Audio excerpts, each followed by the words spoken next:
السلام عليكم ورحمة الله وبركاته. ازيكم حبايبي؟ عاملين ايه؟ يا رب تكونوا دايما بخير. كل سنة وانتم طيبين وبخير. وحشتوني وحشتوني وحشتوني من اخر فيديو. النهاردة يا جماعة هنعمل مع بعضينا البليلة المبلبلة بتاعت اختكم شوشو. احلى بليلة. احنا طبعا في موسم الغلة، لازم طبعا نعمل كده شوية بليلة لولادنا، للفطار للعشاء. حاجة حلوة وجميلة ما شاء الله، اللهم بارك. زي ما انتم شايفين كده البليلة بصراحة بتتكلم عن نفسها. ويلا نسمي الله ونشوف النهاردة هنعمل البليلة بتاعتنا ازاي على طريقة اختكم شوشو. بس ما تنسوش اختكم شوشو في اللايك والتعليق الجميل، ربنا يحفظكم ويبارك فيكم يا رب. بصوا بقى يا جماعة، انا طبعا كان عندي كده شوية بليلة غلة يعني. جبت طبعا طبق من كده منهم، وبعد كده نقيته كويس جدا جدا جدا وغسلته كويس جدا جدا جدا. وبعد كده نقعت الغلة زي ما انتم شايفين كده، انا نقعتها من العصر لغاية تاني يوم العصر، يعني تقعيها كده يوم كامل. بصوا طبعا انا بقى رحت حطيتها كده على البوتاجاز عشان تغلي طبعا زي ما انتم شايفين، وحطينا عليها كمية السكر. ما ينفعش طبعا يا جماعة ان انتوا تحطوا الغلة على طول على البوتاجاز من غير ما تنقعوها، هتاخد منكم سوا كتير وهتاخد منكم وقت كمان. انما لما بتنقعيها منها بتزيد ومنها ما بتاخدش مننا سوا خالص. طبعا احنا خلاص كده هي يعتبر مستوية معانا. حطينا طبعا عليها كده السكر، وهنسيبها تغلي غلوتين. وبعد كده نشوف دلوقتي هنعمل بقى، هنحط عليها ايه تاني. هنحط عليها اللبن بتاعنا. عندك بقى لبن جاموسي، عندك لبن بقري، اللي عندك حطيه مش هتقول لا.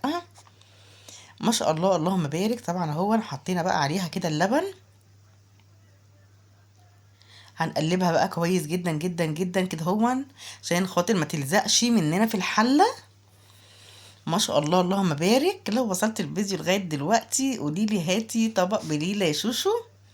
بص دي كده يا جماعه اللي سقطت دي بصراحه من المعلقه الخشب، كانت لازقه فيها كده. وادي قلبنا البليله بتاعتنا اللي هي الغله مع اللبن مع السكر. هنديها بقى غلوتين كده حلوين زي ما قلت لكم ان هي يعتبر مستويه. مادام نقعينها يوم كامل في الميه بتزيد منها يا جماعه، بتزيد ومنها ان هي ما بتاخدش مننا سوا خالص. بسم الله ما شاء الله اللهم بارك. بألف هنا وشفا لكل اللي كل منها. وادي طبعا زي ما انتم شايفين انا بقلب فيها كويس. هتقولوا لي عاملاها بلبن ايه يا شوشو؟ بصراحه انا عاملاها بلبن بقري، ما كانش عندي لبن جاموسي، عملتها باللبن البقري. وده معانا يا جماعه كده معلقتين من النشا، يعني 3 4 معالق حسب بقى اللبن اللي انت حطاه في الحله. في ناس بتستغنى عن النشا، بس انا بصراحه بحب ان انا احط عليها نشا عشان تكون كده زيها زي المهلبيه، ما تكونش صيصه مننا. ما شاء الله اللهم بارك.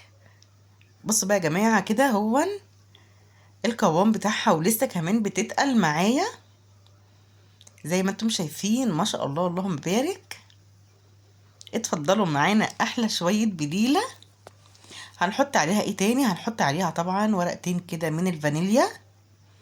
ما شاء الله اللهم بارك ليه يا شوشو، عشان طبعا ريحه اللبن وبتبقى ريحتها جميله زيها زي الرز بلبن كده. لازم نحط عليها كيسين كده فانيليا عشان تبقى ريحتها حلوه. وهنفضل نقلب فيها لغايه انا عايزاه قوامها زيها زي المهلبيه كده، يعني خفيفه عن المهلبيه شويه. ما شاء الله اللهم بارك زي ما انتم شايفين. جميله جدا يا جماعه ما شاء الله. بتنفع فطار بتنفع عشاء.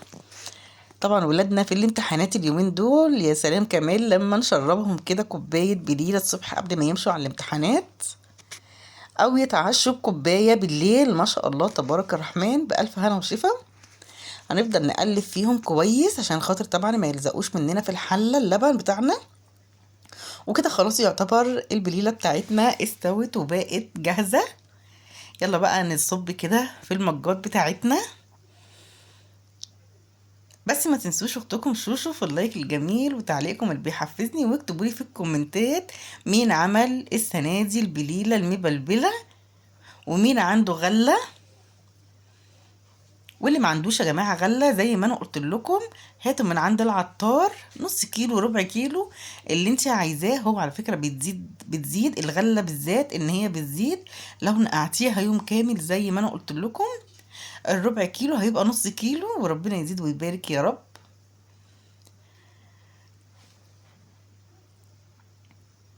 ما شاء الله اللهم بارك.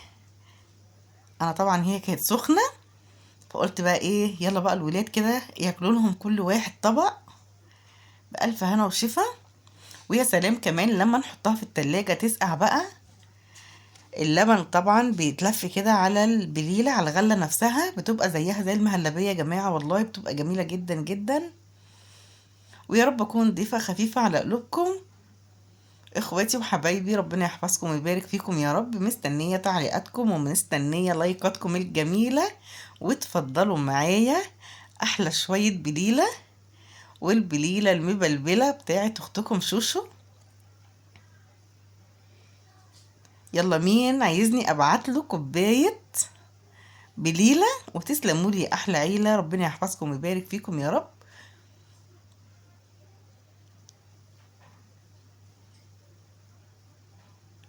احلى بليلة من ايد اختكم شوشو،